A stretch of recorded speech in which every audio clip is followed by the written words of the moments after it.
Breaking news team India one day కెప్టెన్గా శుభ్మన్ గిల్ను ప్రకటించారు సెలెక్టర్లు. రోహిత్ శర్మను పక్కన పెట్టిన బీసీసీఐ టెస్ట్ కెప్టెన్ శుభ్మన్ గిల్కే వన్డేల్లోనూ పగ్గాలు అప్పగించింది. గిల్ నాయకత్వంలో ఇంగ్లాండ్తో జరిగిన టెస్ట్ సిరీస్ను భారత్ సమం చేసింది. ఆస్ట్రేలియాతో వన్డే సిరీస్కు రోహిత్ శర్మ, కోహ్లీకి చోటు కల్పించారు సెలెక్టర్లు. ఈ ఇద్దరు స్టార్ బ్యాట్స్మెన్ టెస్టులు, టీ20లకు రిటైర్మెంట్ ప్రకటించారు.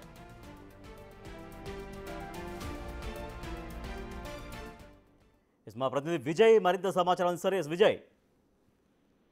ఎస్ రాజేష్, అయితే ఇటు ఆస్ట్రేలియాతో 29వ తారీఖు నుంచి కూడా జరిగేటువంటి యొక్క మ్యాచ్ సందర్భంగా అయితే ఈ సిరీస్ కు సంబంధించి ఇప్పటికే ఇటు శుభమన్ గిల్ ని కూడా బీసీసీఐ అయితే కెప్టెన్ గా అయితే ప్రకటించినటువంటి పరిస్థితి అయితే కనిపిస్తా ఉంది. ముఖ్యంగా అసలు ఈ జట్టును చూసుకున్నట్లయితే ఇటు జట్టు కెప్టెన్ గా ఫస్ట్ సూర్యకుమార్ ని, తర్వాత వైస్ కెప్టెన్ గా అయితే శుభమన్ గిల్ ని కూడా ప్రకటించింది. సో ఇందులో మన తెలుగు తేజం తిలక్ వర్మతో పాటు నితీష్, అలాగే దూబే, అలాగే అక్షర్, జితేష్, వరుణ్ చక్రవర్తి, అలాగే బూమ్రా, అలాగే హర్షదీప్, కుల్దీప్, అలాగే హర్షిత్ రాణా, శాంసన్, రింకు సింగ్, అలాగే సుందర్ కూడా ఉన్నారు.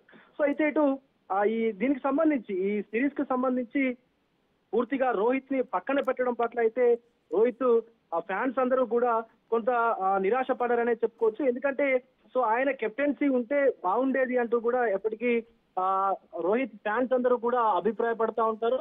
సో కొంత ఆయన కెప్టెన్సీలో కూడా ఇటు టీమిండియా కూడా అనేక విజయాలు కూడా సాధించింది. సో దాన్ని దృష్టిలో పెట్టుకొని ఈ యొక్క వన్డే కెప్టెన్ గా కూడా ఇటు శుభమన్ గిల్ కాకుండా, అంటే శుభమన్ గిల్ ని వైస్ కెప్టెన్ నుంచి రోహిత్ శర్మను కూడా కెప్టెన్ చేసి ఉంటే బాగుండేది అంటూ కూడా ఇటు రోహిత్ ఫ్యాన్స్ అయితే, అలాగే ఇటు క్రికెట్ అభిమానులు కూడా బీసీసీఐకి అయితే కోరుతున్నటువంటి పరిస్థితులు కూడా కనిపిస్తా ఉన్నాయి. ముఖ్యంగా కావాలనే రోహిత్ శర్మను పక్కన పెట్టిందా బీసీసీఐ అనేటువంటి మాటలు కూడా వినిపిస్తా ఉన్నాయి.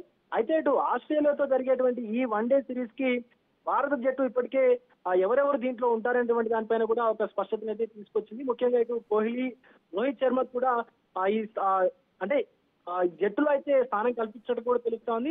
ముఖ్యంగా అసలు రోహిత్ శర్మ స్థానంలో శుభమన్ గిల్ ని ఎంపిక చేయడం ఏంటి అంటూ కూడా కొంతమంది విమర్శిస్తున్నటువంటి సందర్భం కూడా కనిపిస్తా ఉంది.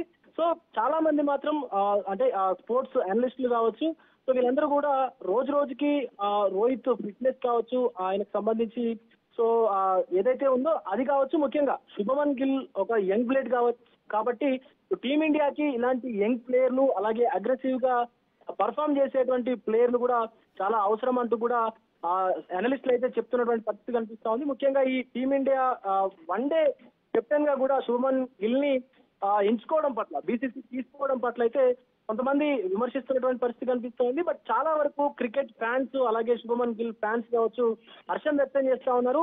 ఎందుకంటే గిల్ పర్ఫార్మెన్స్ అనేది సో ఇప్పటివరకు మనం చాలా సార్లు చూసాము. ఇటు ఐపీఎల్ లో కావచ్చు, అలాగే వన్ డేస్ లో కావచ్చు, టెస్ట్ లో కావచ్చు, ప్రతి మ్యాచ్ ఏదైనా సరే, పిచ్ ఏదైనా సరే ఆ పర్ఫార్మెన్స్ అనేది మనం చూస్తూ ఉంటాం. సో ఖచ్చితంగా నాయకత్వ లక్షణాలు ఉన్నటువంటి వ్యక్తినే కెప్టెన్ గా కూడా తీసుకుంటారు కాబట్టి సో అలాంటి ఆలోచననే చేసి బీసీసీఐ కెప్టెన్ గా తీసుకున్నట్లుగా కూడా బీసీసీఐ నుంచి కూడా మాట్లాడుతున్న పరిస్థితి కనిపిస్తోంది. Rajesh. Thank you Vijay. Team India one day captain గా శుభ్మన్ గిల్ ను ప్రకటించారు సెలెక్టర్లు. రోహిత్ శర్మను పక్కన పెట్టిన బీసీసీఐ టెస్ట్ కెప్టెన్ శుభ్మన్ గిల్కే వన్డేల్లోనూ కూడా పగ్గాలు అప్పగించింది.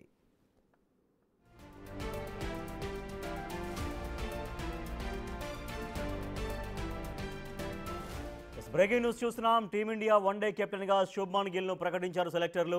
రోహిత్ శర్మను బీసీసీఐ పక్కన పెట్టింది. టెస్ట్ కెప్టెన్ శుభ్మన్ గిల్కే వన్డేల్లో కూడా పగ్గాలు అప్పగించింది.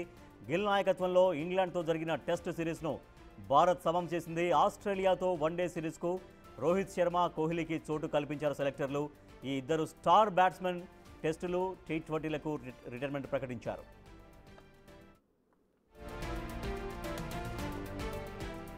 బీసీసీఐ తీసుకున్న నిర్ణయానికి సంబంధించి మనతో మాట్లాడేందుకు స్పోర్ట్స్ అనలిస్ట్ చంద్రశేఖర్ గారు లైన్లో ఉన్నారు. చంద్రశేఖర్ గారు నమస్తే అండి. నమస్తే అండి. చంద్రశేఖర్ గారు, టీమిండియా వన్డే కెప్టెన్గా ఇప్పుడు సెలెక్టర్లు శుభ్మన్ గిల్ను ప్రకటించారు. సో ఎటువంటి అంశాలు దోహదపడ్డాయి శుభ్మన్ గిల్ని సెలెక్ట్ చేయడం కోసం?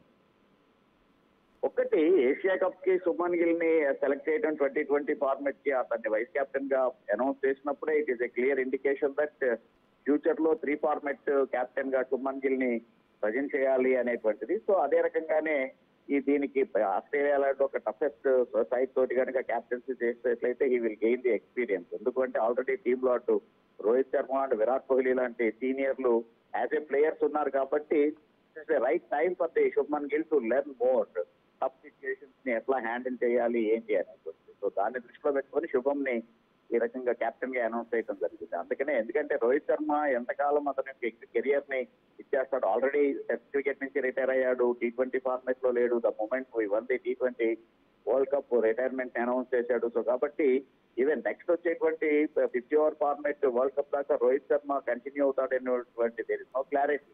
సో అందుకని ఇప్పటి నుంచే కనుక మనం ఒక కొత్త కెప్టెన్ ని ట్రైన్ చేస్తే కనుక బాగుంటుంది ఫ్యూచర్ ని దృష్టిలో పెట్టుకునే ఉద్దేశంతో సెలెక్టర్లు ఈ రకమైనటువంటి నిర్ణయాన్ని తీసుకున్నారు. ఇప్పుడు లుకెట్ పర్టికులర్ గా అజిత్ అగర్కర్ చైర్మన్ గా అయిన తర్వాత సెలక్షన్ కమిటీ T20 మ్యాచెస్, తర్వాత టెస్ట్ మ్యాచ్లు, ఇప్పుడు వన్డే మ్యాచ్లు, అంటే గత అనుభవం ఉన్నప్పటికీ కూడా ఈ వన్డే మ్యాచ్లని డీల్ చేయగలిగినటువంటి కెపాసిటీ అంతా ఉందా? టీంని ఆర్గనైజ్ చేయగలిగినటువంటి టాలెంట్, ఆ సత్తా అదంతా కనిపిస్తుందా శుభ్మన్ గిల్లో? శుభ్మన్ గిల్ ఈజ్ ప్రూవెన్, అంటే అట్లీస్ట్ టెస్ట్ క్రికెట్ కి సంబంధించి ఇంగ్లాండ్ ని ఓడించి 5 మ్యాచ్ సిరీస్ ని డ్రా చేసుకుని వచ్చినప్పుడే అతని యొక్క క్యాప్టెన్సీ ఎబిలిటీ ఏంటి అనేటువంటిది బయటపడింది. ఈవెన్ ఐపీఎల్ లో గుజరాత్ టైటన్స్ అతను క్యాప్టెన్సీ చేసినప్పుడు టైటిల్ గెలవలేకపోవచ్చు కాదు అతని క్యాప్టెన్సీలో, బట్ అతని క్యాప్టెన్సీ ఏంటి అనేటువంటిది, అంటే క్యాప్టెన్ అనేటువంటి వాడు ఎటువంటి సిచ్యువేషన్ అయినా కూడా ఒత్తిడిని చూపించకుండా, ఒత్తిడికి తలపకుండా ముందుకు నడిపించగలిగినటువంటి అతనే క్యాప్టెన్ గా చెప్పుకుంటాం మనం. సో ఆ రకమైనటువంటి ఎబిలిటీ శుభ్మన్ గిల్ ఆల్రెడీ కనబడింది కాబట్టి so this is the time to invest on him అనేటువంటిది సెలెక్టర్స్ యొక్క ఉద్దేశం. అందుకనే శుభ్మన్ గిల్ ని కెప్టెన్ గా అనౌన్స్ చేశారు. బైలాటరల్ సిరీస్ అంటే ఒకవేళ ఆస్ట్రేలియాతో సిరీస్ నో ప్రాబ్లం, మనం 3 ఓడిపోయినా కూడా దాని ఇంపాక్ట్ అనేటువంటిది పెద్దగా ఏమీ కనపడదు. వరల్డ్ టెస్ట్ ఛాంపియన్షిప్ కి సంబంధించి ఆ పాయింట్స్ క్యారీ అవుతాయి మనం ఫైనల్స్ రావడానికి అనేది చూసుకోవచ్చు. కానీ బట్ ఈ వన్డే ఫార్మాట్ కి సంబంధించి ఆ ఇది లేదు కాబట్టి అదొక advantage for the selectors to make him captain. So ఆ యాంగిల్లో ఆల్రెడీ లాంగర్ ఫార్మాట్ కి ప్రూవ్ చేసుకున్నాడు క్యాప్టెన్ గా. ఈవెన్ ఇవాళ కూడా 2.5 days లో మనం వెస్టిండీస్ తోటి మ్యాచ్ అయిపోయింది, గెలిచాం మనం, అద్భుతమైనటువంటి విక్టరీ. ఏ సిచ్యువేషన్ లో ఎలాంటి బౌలర్ ని తేవాలి అనేటువంటిది శుభ్మన్ గిల్ ఆ మెచ్యూరిటీ చూపిస్తూ ఉన్నాడు. సో అందుకని this is the right time to invest on him అనేటువంటి భావనలో సీనియర్ సెలెక్టర్లు ఉన్నారు కాబట్టి వన్డేల కోసం ఆయన్ని శుభ్మన్ గిల్ని కెప్టెన్ గా సెలెక్ట్ చేశారు. ఓకే, బట్ T20లకు ఎందుకు సూర్యకుమార్ యాదవ్నే కెప్టెన్ గా కంటిన్యూ చేస్తున్నారు అనేది ఒక క్వశ్చన్. ఫామ్ లో కూడా కనిపించట్లేదు సూర్యకుమార్ యాదవ్. కరెక్టే అది, కానీ ఏంటి అంటే మామూలుగానే ఒక్కో ఫార్మాట్ కి ఒక్కో రకమైనటువంటి టీం ని పెట్టాలి అనేటువంటి వాదన ఎప్పటి నుంచో వస్తోంది. అది దాన్ని ఆల్రెడీ ఆస్ట్రేలియా, ఇంగ్లాండ్ లాంటి టీములు ఫాలో అవుతున్నాయి, ఇంప్లిమెంట్ చేస్తూ ఉన్నారు. సో కాబట్టి ఇండియా ఇంకా దాన్ని అంత ఇదిగా అడాప్ట్ చేసుకోకపోయినా కూడా ఓవరాల్ గా ఒకేసారి 3 అంటే అన్నప్రాసం రోజే ఆవకాయ పెట్టినట్టు అనేటువంటిది కాకుండా ఒకేసారి 3 ఫార్మాట్లకి క్యాప్టెన్ చేసి బడ్జెట్ పెట్టే కన్నా కూడా చిన్నగా అతన్ని కనుక అలవాటు చేస్తే బాగుంటుంది అనే ఉద్దేశంతో ఫస్ట్ టెస్ట్ క్యాప్టెన్సీ ఇచ్చారు, ఆ తర్వాత ఇప్పుడు వన్డేకి చేశారు. ఫ్యూచర్ లో anyway he will be the captain for T20. So it's ఒకేసారి బడ్జెట్ పెట్టి ప్లేయర్ ని ఒత్తిడిలోకి నెట్టే బదులు స్లోగా కనుక అలవాటు చేసేట్లే బాగుంటుంది అనేటువంటి ఐడియా ఉంటుంది. అందుకనే గమనించాల్సినటువంటిది ఆల్రెడీ అతన్ని వైస్ క్యాప్టెన్ చేశారు. టీమ్ లో ఒక మెంబర్ గా లేడు శుభ్మన్ గిల్. T20 ఫార్మాట్ కి సంబంధించి హీఈస్ ద వైస్ కెప్టెన్, అంటే నెక్స్ట్ స్టెప్ తీసుకుంది క్యాప్టెన్సీ. సో ఆ రకమైనటువంటి మెంటల్ ప్రిపరేషన్ శుభ్మన్ గిల్ కి ఇస్తూ ఉన్నారు. అవసరమైతే కానీ అంటే ఒకవేళ in the options of captain definite గానే ఆన్ ఫీల్డ్ వైస్ క్యాప్టెనే will be the captain, acting captain. So already అతనికి ఆ రకమైనటువంటి మెంటల్ ప్రిపరేషన్ ని ఇస్తూ ఉన్నారు. మీరు గమనించాల్సింది ఒకేసారి అటు అన్ని ఫార్మాట్ కి చేసేట్లయితే definitely he will feel burden. So that's the main reason T20లకు వచ్చేటప్పటికి సూర్యకుమార్ ని కంటిన్యూ చేస్తూ శుభ్మన్ గిల్ ని వైస్ క్యాప్టెన్ చేయడం అనేటువంటిది. Right, yes, thank you so much Chandrashekhar గారు. టీమిండియా వన్డే కెప్టెన్గా శుభ్మన్ గిల్ను ప్రకటించారు సెలెక్టర్లు. BCCI రోహిత్ శర్మను పక్కన పెట్టారు వన్డే కెప్టెన్స్. అయితే ఇటన్లో అంటే టెస్ట్ కెప్టెన్సీలో, టెస్ట్ ఫార్మాట్లో కెప్టెన్సీ తన ఎబిలిటీ నిరూపించుకున్నాడు కాబట్టి వన్డే ఫార్మాట్లో కూడా శుభ్మన్ గిల్ తన ఎబిలిటీని నిరూపించుకోగలుగుతారు, అద్భుతంగా జట్టును ముందుకు తీసుకెళ్లగలుగుతారంటే అంటూ ఒక విశ్వాసాన్ని వ్యక్తం చేస్తున్నారు స్పోర్ట్స్ అనలిస్టులు.